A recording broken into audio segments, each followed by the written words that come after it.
Segunda-feira, tô começando a gravação às 10h42 da manhã. Cara, um dia difícil, hein? Pra gravar, pra produzir conteúdo. Eu tinha me programado aqui pra seguir o dia normal com as informações, mas não dá para começar uma segunda-feira e o primeiro vídeo do dia segue aí o jogo como se nada tivesse acontecido, vamos trazer as informações. Não dá, cara. Não dá. E já não dava para ter acontecido depois da derrota de 4-0 pro Criciúma. Ali naquele momento, na derrota do Criciúma, o Vasco era comandado pela 777 e os caras estão um pouco se lixando pro Vasco, estão preocupados com as trozobas que eles têm para resolver agora aí, mundo afora. Enfim, cobrar sentimento e indignação pelaquela humilhante derrota para um time médio para pequeno do futebol brasileiro é complexo. Agora tem uma diferença. Mais um vexame, e aí é a prova de que aquilo ficou por isso mesmo. O Vasco toma de 4-0 dentro de casa pro Criciúma. O Ramon Dias sai naquela situação de pediu, não pediu, aquela coisa toda mal resolvida. Quais foram os efeitos práticos daquilo? Pedro Martins já estava até contratado, o Alexandre Matos tinha saído antes. Levou-se uma eternidade para definir-se um diretor executivo. Depois do Pedro Martins contratado, levou-se uma eternidade para se contratar um treinador. Naquele modo lento, né, quase que letárgico da 777. Agora quem comanda o futebol do Vasco é o Pedrinho, é o associativo, pelo menos provisoriamente. E o que eu espero, talvez ontem, de cabeça quente, não se fez muita coisa, mas o que eu espero no mínimo a partir de hoje é que essa derrota de 6-1 sirva para alguma coisa. O vexame tá aí, a humilhação já tá feita, alguma coisa a gente tem que fazer, porque deixar, foi só mais uma, quem perdeu de 4 do Criciúma perde de 6 do Flamengo e vamos pensar agora no Palmeiras. Não, cara, não é pensar agora no Palmeiras. Não é pensar agora no Palmeiras. Tem que se passar limpo o futebol do Vasco, cara.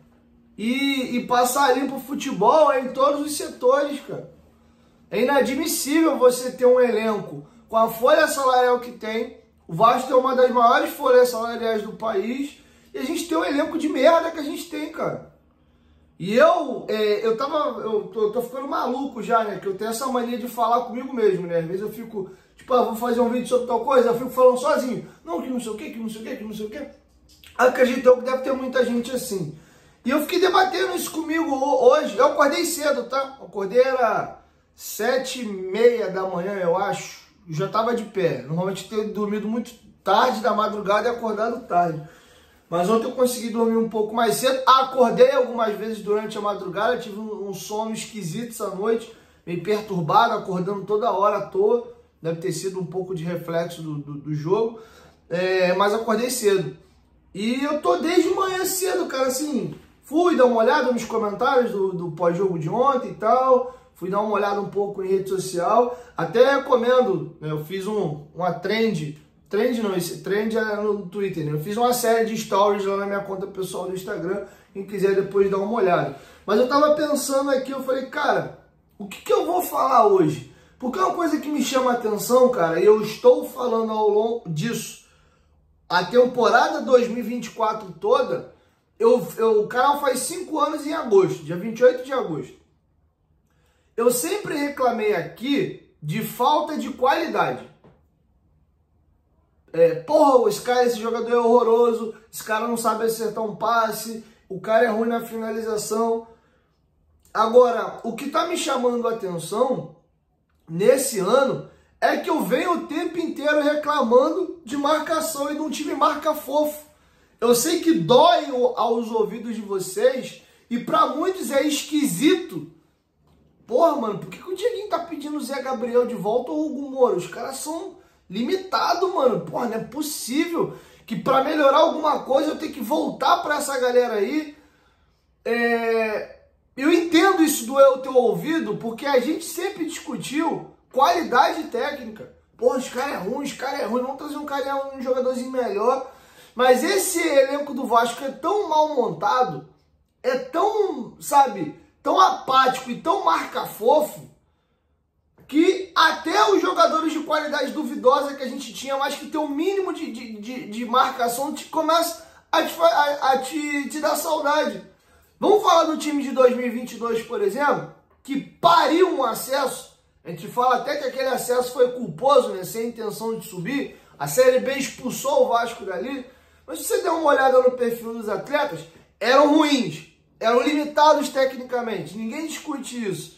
Mas o Peck marcava igual um desgraçado, o Figueiredo marcava igual um desgraçado, o Raniel brigava, o Verratti briga muito, tá? Não tô dizendo que o Verratti, muito pelo contrário, se tem alguém que tem que estar fora desse rolo, é o Verratti. O Verratti você tira a parte. O Raniel brigava igual um desgraçado, o Edmar com todas as suas limitações, a melhor valência dele era a questão defensiva. O Anderson Conceição não era um zagueiro frouxo, era muito bom inclusive no jogo aéreo. O Quinteiro dando as suas pataquadas lá, mas pelo menos brigava. Não tô pedindo a volta daquele time não, pelo amor de Deus. O Yuri Lara, que era um jogador muito limitado, mas se entregava, marcava.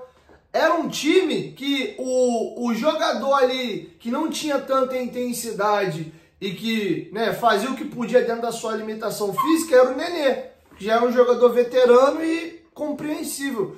Mas esse elenco do Vasco hoje, você vê, cara, que se você jogar uma bola e botar eles fazer um altinho, né, um trabalho de campo reduzido, eles vão jogar, cara. O Galdame sabe passar uma bola, o Esforza, o Paê na esquerda, o Ryan, tô falando do time que foi a campo ontem, né? O Léo, a melhor virtude do Léo é o que? É o passe, né? Nem a marcação, lembrando que ele é zagueiro, né? O próprio João Vitor é um cara que conduz bola e tal. Então não são jogadores que tratam a bola com desprezo, até tem qualidade, mas assim, é um time marca-fofo que Deus me livre. É o time mais marca-fofo que eu já vi da história do Vasco. Eu já vi time ruim. Agora, time sem vontade de marcar igual esse time do Vasco. O gol que o Vasco toma do Pedro com o peito, aquilo é um deboche. Pô, você vê a forma como o Paê e o Piton se apresentam para marcar, é vergonhoso, cara. É vergonhoso. E outra, tiraram um print da jogada que eu nem tinha me mancado. Tem 8 jogadores do Vasco contra o Pedro. Só tem o Pedro na área. Só ele, mais ninguém. Todo o restante eram jogadores do Vasco. E acontece o quê? O Vasco toma o gol. o Piton e o Paê chegam chegam em cima do Cebolinha pedindo licença para marcar. Ô, Vossa Excelência, por favor, posso me aproximar da sua figura? Ele cruza e fica todo mundo olhando. O Léo Jardim mal posicionado, o Cebolinha inteligentemente vê que o goleiro tá muito colado no primeiro pau, ele dá uma cavada mais pro segundo, aí o Léo Jardim, a bola já vem, ele tenta chegar nela, não consegue, e o Pedro com o peito empurra a bola para dentro do gol, cara. Então assim, falando um pouquinho disso, que tem me incomodado, e aí o principal que eu quero falar nesse vídeo aqui é o seguinte: Pedrinho, tá na hora de botar o pau na mesa, irmão. É fazer uma limpa mesmo. A janela só abre dia 10 e já é marcar as figurinhas. Você não dá mais. Pessoas do departamento de futebol, você não dá mais. Você eu conto, esse aqui eu conto. E tem que mudar, cara. E outra, a gente precisa que alguém venha a público nesse momento também falar. Porque o Vasco tomar de 6-1 e ter um português risonho lá, que a gente até falou, pô, até brinquei aqui, eu falei, porra, se ele for bom treinador igual ele é boa gente, a gente tem o melhor treinador do mundo. E o Álvaro é o menor dos culpados, tá? Isso, inclusive, é o reflexo e o risco que paga-se ao trazer um treinador estrangeiro que não conhece o elenco do Vasco, que não conhece 5% dos jogadores que atuam no futebol brasileiro, e o cara estrear logo num clássico. Lembrando que ele já estava contratado já tem tempo, tá? O Pedrinho não tem nada a ver com isso, não. Mas o que eu tô querendo dizer é o seguinte: Até ele conhecer os jogadores do Vasco, vai levar um tempo. E eu espero que ele tenha aprendido. Porque se ele me escalar Sforza, Galdames e Payet de novo, eu não vou entender legal, não. A gente que tá aqui, né, já tá vendo todos os jogos, já tava falando um tempo. Eu vou dar o benefício da dúvida para ele, porque ele acabou de chegar. Porque o jogo do Fortaleza já ficou claro. Quem viu o pós-jogo, eu falei, tô comemorando a vitória. Mas agora eu vou analisar o jogo. Eu sentei o cacete no time. Porque eu falei, a gente avançou. Por quê? O Fortaleza tem as limitações deles e a gente estava num dia minimamente inspirado no ataque. A gente pariu 3 gols. Por quê? O Vasco tomou 3 gols e era para ter tomado mais. A facilidade que todos os adversários encontram ao jogar contra o Vasco é incrível. E aí volto na brincadeira que eu fiz ontem, que eu já falei algumas vezes, é o convite ao prazer. É o slogan da temporada do Vasco 2024. O nosso meio-campo, os nossos atacantes, são um convite ao prazer ao adversário para chegar na área do Vasco, pô. É isso. Quando eu bati pra cacete no Sforza no jogo do Vitória, eu apanhei. Absurdo! Como é que você fala do Sforza? É o nosso único volante que tem qualidade. O moleque pede a bola, ele sai pro jogo. Bonitão, ele é o camisa 5. Ele é o primeiro volante. A primeira função dele antes de passar é proteger a zaga. Não me adianta de bosta nenhuma ele passar se ele não marca uma tartaruga. A principal função dele no jogo é proteger a entrada da área do Vasco. E nisso ele falha miseravelmente. Inclusive, ele não pode ser 5. Ele não pode ser 5. Ele tem que jogar de 8. Tem que jogar um pouquinho mais pra frente. Não é ruim. Ele não é ruim. São coisas diferentes. Ele não é ruim. Muito pelo contrário. Ele tem qualidade. Mas ele é lento. Ele é pesado. Ele não tem força. E ele não sabe marcar. É simples assim. Um time que tem muito a bola, empurra o adversário para trás e massacra o outro time e se defende com a posse de bola, é lindo ter ele de primeiro volante. Ele vai pegar aqui e vai jogar por trás. Ele tem que marcar, pô, ele vai jogar por trás. Tu vai achar ele o Busquets. Aqui, ó. O tempo todo. Agora, bota o time do Vasco com a bunda na parede, pro Vasco correr atrás do adversário. E a função que ele mais vai fazer no jogo é marcar, a gente tá, ó. E é o que eu falei no jogo do Vitória. E muitos emocionados não entendem. Porque tem muito torcedor que a visão dele é muito limitada para falar de futebol. Para ele, o cara ser bom é o único critério que ele utiliza, é o técnico. O cara domina bem, o cara passa bem, bom jogador. O cara tem dificuldade com a bola, não é muito virtuoso, ele é ruim. E futebol não é resumido só na valência técnica. Você tem várias valências que um atleta de futebol tem. Velocidade, força, intensidade, mental, técnico. Tem várias coisas ali. Espírito de liderança. Tem muitas coisas para você analisar. E muita gente analisa se o cara é bom ou é ruim pela qualidade técnica. O Zé Gabriel ano passado não protegeu bem a nossa zaga? Não foi muito bem ano passado? Meio campo com ele, Paulinho ele, Paulinho e Praxedes? Esse ano eu falei para vocês aqui algumas vezes. O Zé Gabriel foi mais vítima da montagem do elenco do Vasco desse ano do que outra coisa. O Ramon Dias ainda fez pior. É até estranho falar isso aqui.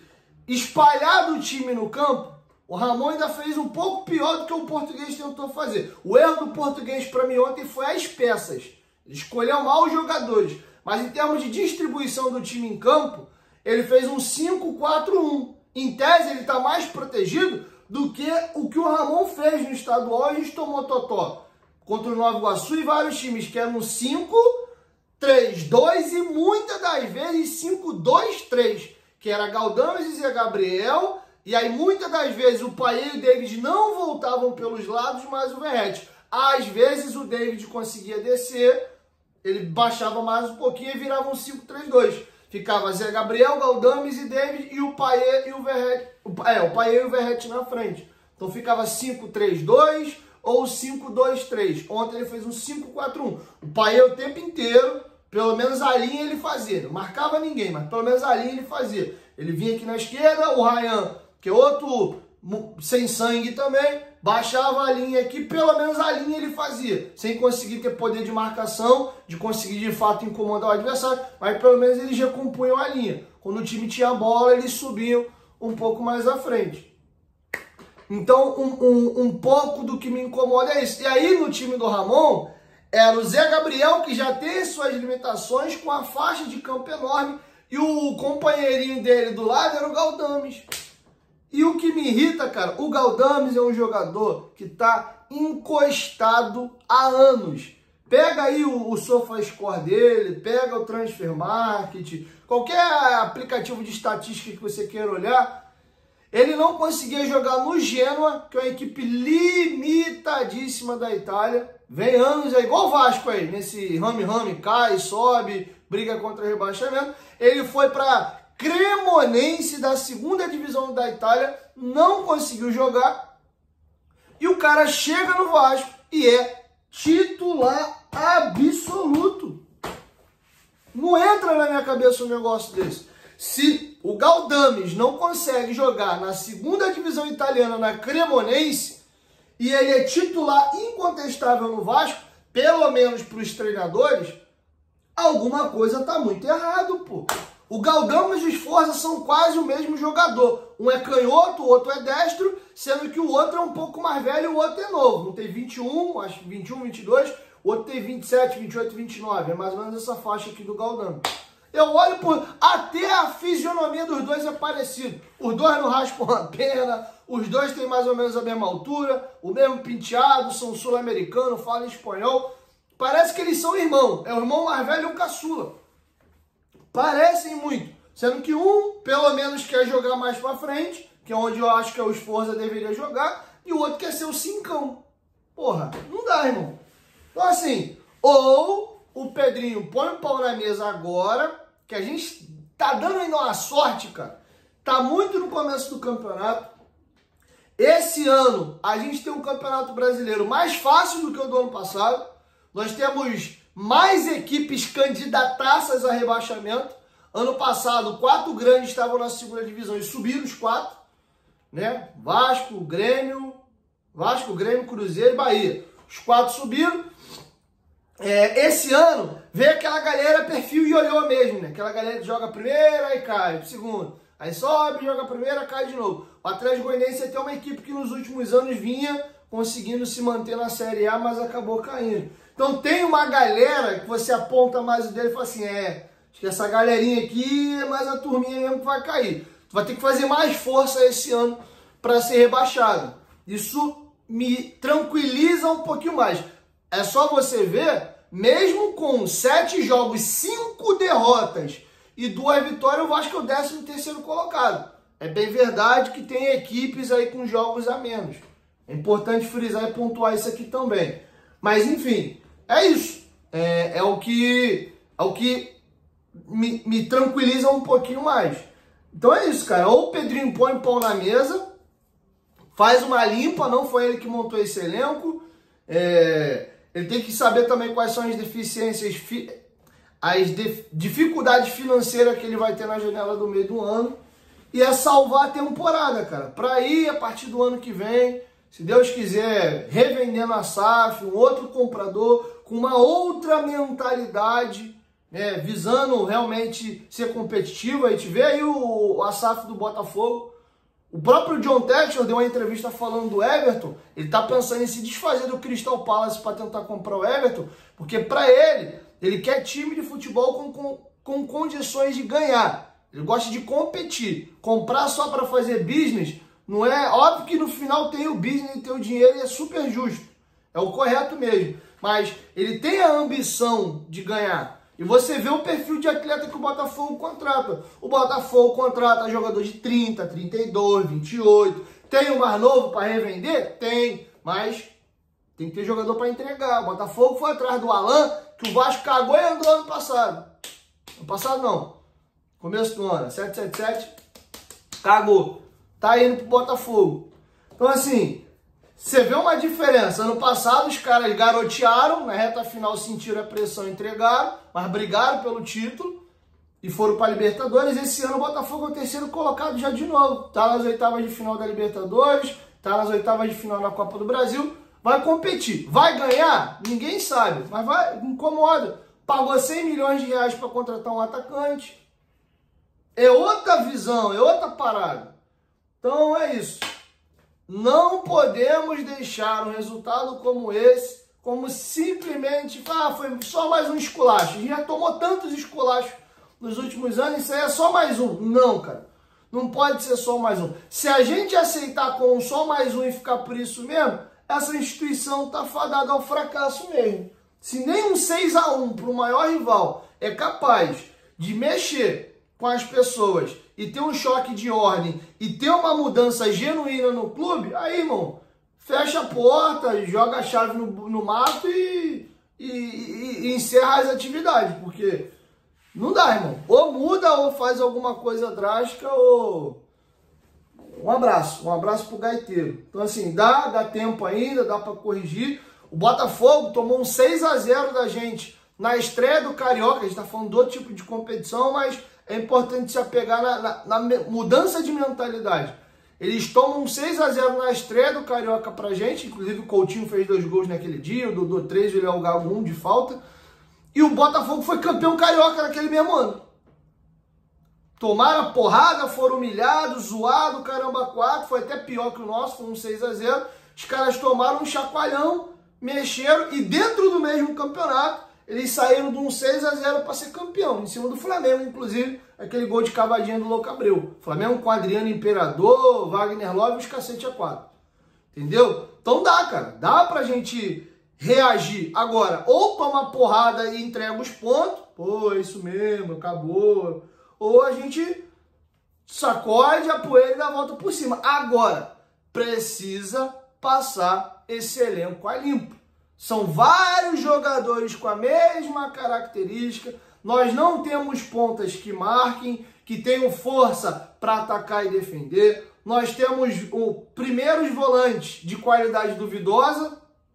Nós temos segundo volante. O único segundo volante que a gente tem no elenco de área a área, de jogador de intensidade, é o Paulinho, que é importante lembrar que teve uma cirurgia grave de joelho. Ninguém aqui sabe em que condições o Paulinho vai voltar, porque muitos jogadores depois dessa cirurgia nunca mais são o mesmo. É possível que ele perca a intensidade, que ele perca a força, que era a maior valência e a maior virtude do Paulinho. Até esse retorno do Paulinho, a gente também tem que ver como é que ele vai voltar. Que papai do céu coloque a mão na cabeça dele, no joelhinho dele e o abençoe. Que ele volte como se nada tivesse acontecido. O Jair já é um cara mais de cadência, de muita qualidade técnica. É uma outra parada, mas é um jogador que faz muita falta. Então é isso. Só tem o Paulinho, cara, com essa característica de ser homem área a área. Não tem, irmão. Não tem. Paê jogando de ponta é triste. Pra mim é ele aqui por dentro... de 10, 2 pontas que ataquem e marquem, entendeu? E 2 volantes que têm capacidade de marcar e jogar. Para aí sim, você consegue montar ao redor do Payet jogadores que vão fazer esse jogo sujo, que vão dar essa intensidade, para ele se preocupar ali com a parte técnica. Agora, botar ele jogando de ponta, ele é nulo, ele é -1, principalmente com times como o Flamengo, que vão ter a bola e vão amassar a gente. O retrato do gol que a gente toma do Pedro ontem é piada. O que ele faz e o que o Piton faz, mais até ele do que o Piton já pegou o Cebolinha e já mais dentro. Ele fica olhando o Cebolinha dominar a bola e entrar pra dentro da área. Então assim, é bizarro, mano. Agora, que o Boinas observe a merda que foi o jogo ontem. Ele vai ter até sorte, algo raro, porque o Vasco só joga com o Palmeiras no meio da semana que vem. Então dá tempo dele estudar mais o time, conhecer mais a característica do elenco. Agora, se entrar com Galdames, Esforço e Payet de novo, irmão, não vou entender maneiro não. Não vou entender maneiro não. Valeu? Tamo junto.